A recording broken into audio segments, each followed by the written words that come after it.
Makanya saya itu pemuja Allah yang serius. Sama ya pemuja Allah, tapi kan kadang kurang alim. Saya ini pemuja Allah serius. Saya itu kalau ngaji, ya ngaji biasa belajar, itu sering nangis seneng. Misalnya sahabat itu cara berpikir Quran itu beda. Sehingga saya ini cerita ke cucu-cucu Mbah Siddiq karena ya nasabnya sama sampai saya, karena sama-sama sampai Mbah Sambu. Bedanya keluarga saya lewat Mbah Abdul Azim, kalau yang keluarga sini lewat namanya Mbah Yusuf. Itu saudara sama Mbah Abdul Azim, sama-sama sampai Mbah Sambu. Tapi keinginan saya tentu bukan sekedar silaturahim gagah-gagahan diceluk Gus. Celuk Gus repot. Nak ora alim ra pantes. Nak beling ra pantes. Salam template 1.000 jaluk swarga. Aduh. Tuhan kok mentalane 1.000 jaluk. Kamu nginep di hotel 100.000 itu tidak cukup, apalagi untuk bayar apa? Surga. Itu nggak sopan sekali. 1 juta ya nggak bisa itu, 100 juta juga nggak jelas juga. Terus sampai mendingan nggak usah salam template, malah nggak mungkin masuk surga kalau.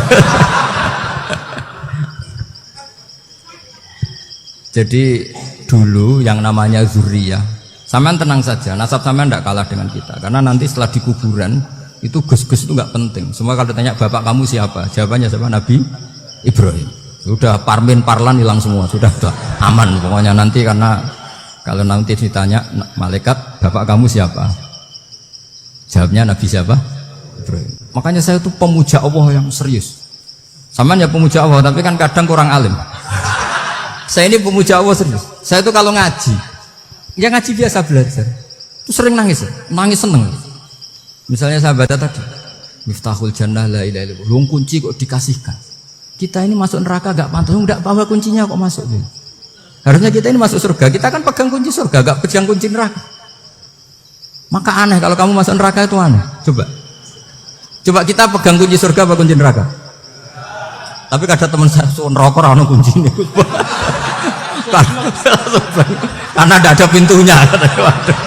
Terus saya bilang, kamu kok tahu? Memangnya mau ke sana, kata saya. Saya tidak punya rencana tahu neraka. Karena nanti di antara syafaatnya Quran itu orang kalau mau masuk neraka tidak jadi. Ya nggak apa-apa ya, diatur sendiri. Jadi di antara syafaatnya Quran itu orang nggak jadi masuk neraka. Jadi syafaat itu ada 2, dari neraka diangkat ke surga, dan itu bisa lama itu. Tapi kalau syafaatnya Quran itu yang belum masuk neraka supaya nggak jadi masuk neraka. Karena neraka juga punya aturan, dia juga kena aturan fikih. Jadi, betul ini, saya ada hujan. Jadi kena konstitusi apa? Fikih. Sama tak ceritani syafaatnya Quran itu ada orang itu beling itu fasik. Itu dihafal surat Tabarok, hafal betul. Tabarakalladzi biyadihil mulku wa huwa ala kulli syai'in qadir alladzi khalaqal mauta wal hayata. Pertanyaannya gini, boleh enggak orang menginjek surat Baqarah? Boleh enggak? Enggak. Padahal orang hafal Quran itu artinya ayat itu ada di hatinya. Fa inna wa ta'ala la yu'adzibu qalban wa al-Qur'ana. Allah tidak akan menyiksa hati yang menyimpan Quran, yang jadi flash disknya Quran, yang jadi rekaman Quran. Singkat cerita orang ini hafal. Pas ketemu Mungkar Nakir prosedur kan, ini orang fasik mau diantemin sama Mungkar Nakir. Prosedur ya, dia kan prosedur standar. Si surat Tabarok akhirnya menjelma jadi seseorang yang gagah berani. Kamu nggak boleh nyiksa orang ini. Saya ini kalamu. Kalau kamu nyiksa dia berarti nyiksa saya. Kamu berani sama kalamu. Wah ya tidak berani ya Mungkar Nakir. Tapi orang itu nakal, harus saya gebukin. Tapi kata Quran tadi, tapi saya di situ pasti kena saya. Oh debat, nggak ada lajnahnya, ini nggak ikut. Kalau Gus Wirjon ikut jadi lajnah.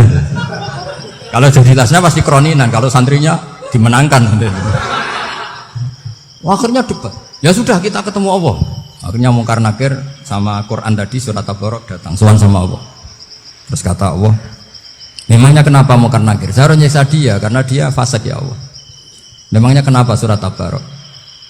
Saya ada di situ. Menurut aturan orang tuh nggak boleh injak-injak Quran. Kalau dia nutuk saya, nutuk Quran, itu harus dikasih tahu fikihnya Mungkar Nakir. Akhirnya Allah ngendikan gini ke surat Tabarok, ya sudah terserah kamu. Kalau terserah pulau Gusti, Mungkar Nakir nggak boleh nyentuh orang ini. Ya sudah selamat. Sehingga terus itu sama baca di termasuk mujizatnya surat Tabarok di tafsir Ibnu Katsir banyak. Karena tadi logikanya malaikat itu juga kena aturan fikih. Sehingga banyak ulama termasuk Said Muhammad ngendikan pertanyaan mungkar nakir itu tidak semua orang kena. Kalau semua orang kena nanti kalau tanya Nabi Muhammad, waman Nabi Yuka, kacau kan jamnya. Nabi kamu siapa? Saya ini Nabi. Ya kan? Lah nanti kalau pas ketemu Nabi Ibrahim, waman Abuka, jadi repot kan? Makanya ada kiai yang guyon kalau ditanya merebuka, saya ini guru tauhid sembrono. Saya ini ngajar Umul Barohin, kamu tanya merebuka. Masyhur itu keramatnya Imam Malik. Ada Ashabu Malik, rajulun min ashabi Malik. Beliau ditanya mungkar nakir merebuka menabiuka. Imam Malik datang, ini seumur-umurnya itu ngajar tauhid. Kok kamu bedai enggak sopan kamu. Dan kita berharap barokah sampean ngaji nanti itu. Yes. Malaikat itu anak sungkane gitu. Jadi ada. Dan saya meskipun guyon itu serius. Bedanya orang alim sama ndak itu di situ. Kalau orang alim itu guyon itu masih bener, masih serius. Coba saya bacakan ayatnya. Ala inna auliya Allahi la khaufun alaihim wa lahum yahzanun. Terus lahumul busyra fil hayatid dunya fil akhirah. Artinya kalau mungkar nangkir dengan penampilan garang gitu, berarti ada ketakutan apa enggak? Ada, padahal ciri utama walinya Allah tidak ada ketakutan. Makanya itu termasuk dalilnya Sayyid Muhammad, tidak semua orang alami seperti itu karena wali-wali itu la khaufun alaihim wa lahum yahzanun. Wah anak kiai ketemu karena kerja buat tidur wedek. Iku rezeki ora kok pertanyaan itu, nak konan santri piye? Lho isen wis kiai dihanjuti mau karena kerja. Malu gak kira-kira? Mesti pelengahan konan santri piye? Nah jawabannya gampang karena pernah ngajar tauhid. Makanya Sayyidina Ali ini ceritanya ada di kitab Nurul Dholam, sama di kitab Nurul Dholam karangannya Syekh Nawawi Banten. Itu Sayyidina Ali itu ya, andai kan orang biasa mungkin ya agak-agak hasut, tapi ini wali gak boleh kamu katakan hasut. Dia itu mangkal sama Umar. Orang kok setiap orang pernah dibentak, apa dia berani bentak mungkar nakir? Penasaran dia. Bagaimana perangnya Umar itu berlanjut enggak gitu kira-kira. Akhirnya minta, ya Allah saya minta kasyaf. Ya karena yang minta Sayyidina Ali karena mau wajah dituruti sama kasyaf. Dilihat Sayyidina Umar pas meninggal itu. Jadi hasud itu ya kadang penting asal baik. Loh betul bahasa Kanjeng Nabi kadang la hasada illa fisnaten. Itu Nabi bahasakan ya hasad. Gus Verson aja yang nafsirkan ghabtah itu kan gaya-gayanan sebagai ulama. Aslinya Nabi ngendikannya itu la hasada illa fisnaten. Ulama yang ganti itu namanya ghabtah. Wong Nabi sendiri nyebut hasad loh, kamu tafsiri ghabtah. Ya hasad ya hasad. Udah enggak usah ditawil-tawil pokoknya gitu.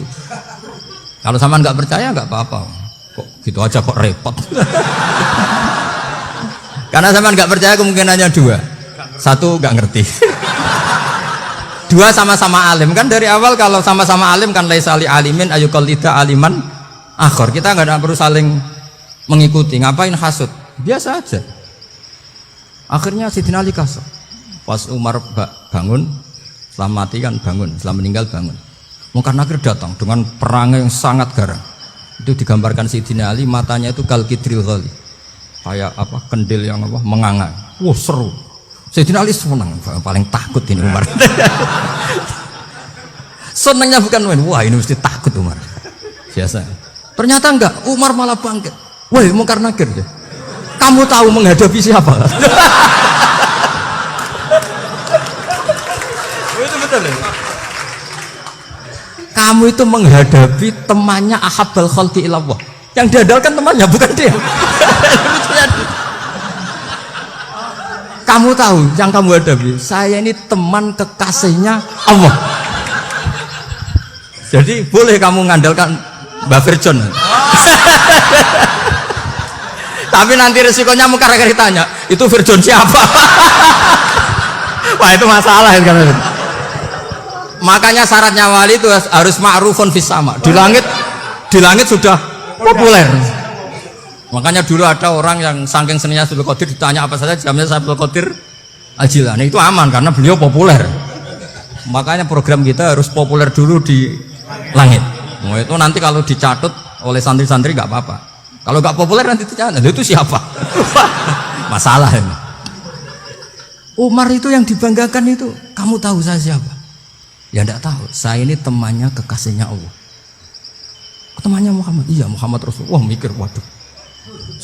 Repot. Loh di dunia aja gitu kan, temannya presiden, temannya panglima, apalagi ini temannya Sayyidul Awalin wal Akhirin. Di dunia aja bilang temannya presiden, menteri, orang sudah takut, apalagi ini temannya Sayyidul Awalin. Yang karena terus konfirmasi sama Allah, gimana ya Allah ini ngadepi. Sebetulnya diadalkan itu temannya, bukan dia. Wah, akhirnya sama Allah dibilang, ya bu, ya sama seorang seperti itu bu yang sopan. Terus semenjak itu Mungkar Nakir itu nggak selalu berpenampilan seperti itu, sangat. Jadi semoga itu konsisten sampai nanti.